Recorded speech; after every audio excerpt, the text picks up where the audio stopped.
හොඳම ආතල් එක සැහැල්ලු තන්තු වන්නන් කියන්නේ. සැහැල්ලු තන්තු කියන එක මාර වැඩක්. හරිද? සැහැල්ලු තන්තු කියන එකේ තේරුම මොකද්ද? ස්කන්ධයන් නැති තන්තු. හොඳම ආතල් එක සැහැල්ලු තන්තු වන්නන් කියන්නේ. සැහැල්ලු තන්තු කියන එක මාර වැඩක්. හරිද? සැහැල්ලු තන්තු කියන එකේ තේරුම මොකද්ද? ස්කන්ධයන් නැති තන්තු. ඒක පදාර්ථයද එතකොට? පදාර්ථය අර්ථයක් කියන්නේ මොකද? අවකාශයේ ඉඩක් ගන්න ස්කන්ධයක් සහිත දෙයක්.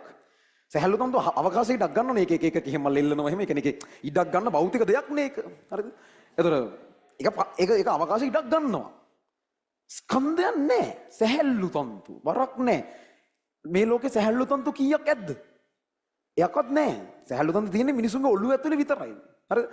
ඔළුව ඇතුලේ මුත් සැහැල්ලු තන්තු කියලා දෙයක් තියෙනවා කියලා නෙවෙයි මම මේ කියන්නේ. ඔළුව කපලා සැහැල්ලු තන්තු එහෙම යන්නේ නෙවෙයි. මනක්කල්පිත අදහසක් මේක කන්සෙප්ට් එකක් විතරයි. ඇත්ත තන්තු එක්ක ගණන් හදන්න බෑනේ. ඒ කියන්නේ ගණන් හදන්න පුළුවන් බැරි නෑ. අර ඕක සැහැල්ලු වෙන හින්දා නේද අර දෙපැත්තේ ආතතිය එහෙම සමාන වෙන්නේ. එහෙම කියනවනේ. හරිද?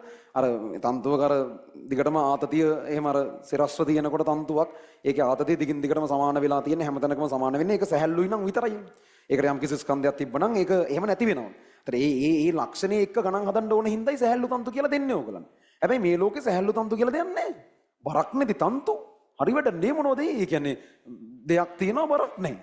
එහෙම නැහැ නේ. ඒක පදාර්ථයවත් නෙමෙයි වගේ එකක් නේද උඩ එන්නේ. ඇත්ත ඉතින් ඒක පදාර්ථය නෙමෙයි. ඒක කන්සෙප්ට් එකක්. ඒක මිනිස්සු ඔළුවේ මවාගත්ත සංකල්පයක්. එහෙම සංකල්ප ඇතුලේ අපිට ඕන දෙයක් කරන්න පුළුවන්. ඒ කියන්නේ අපිට ඕන හැටියට හිතන්නයි තියෙනවනේ.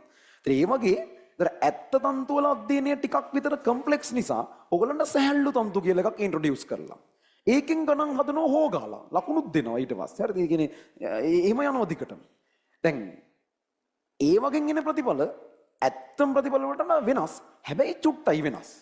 එහෙනම් අවුලන්නේ නැහැ. පස්සේ කාලෙක දැන් ඕගොල්ලන්ට ෆිසික්ස් වලම අන්තිම හරියට වගේ යද්දි චූට්ටක් කියන ඇත්ත තන්තු වල හැටිත් බොරු තන්තු වගේක් ගැන කතා කරලා අන්තිම හරියට ප්‍රත්‍යස්ථාවයද මොකද්ද පාඩමක් කියනවා මෙහෙමයි ඇත්ත තන්තු නම් මෙහෙමයි හැබැයි කියලා. ඒකට වැඩි ගණන් හදන්න එහෙමවත් නැහැ. හරි. අර එහෙම තමයි මේක යන්නේ. මොකද එකපාරේ ඒක ඔලුවට දාන්න බෑ. ඒක සංකීර්ණ වැඩි නේ. සැහැල්ලු තන්තුත් අමාරු වෙන්නේ ගණන් ටික හදාගන්නේ සමහරකට. ඒකත් බෑනේ ඇත්තටම. හරි. එතකොට සැහැල්ලු තන්තුත් ඔහොම කේස් නම් ඇත්ත තන්තු එහෙම දුන්නා නම් නන්නත්තරයි. හරි. දෙතුන් දෙනෙකුට තේරෙයි. අර ඕන එකක් කියන්නේ ඔහොම තේරෙන්නේ උන් ඉන්නේ. උන් කීප දෙනෙකුට ඇරෙන්න කාටවත් තේරෙන එකක් නැහැ. එහෙම මේක කරන්න බෑ. ඒක පොඩි ස්ටෙප් වයිස් යන්න ඕන. ඒ වගේ වායු වලත් ඇත්තම වායු ගැන එකපාර උගන්වන්න ගියොත් වැඩේ කෙලවෙනවා කාටවත් තේරෙන්නේ නැහැ. ඒක කම්ප්ලෙක්ස් වැඩි.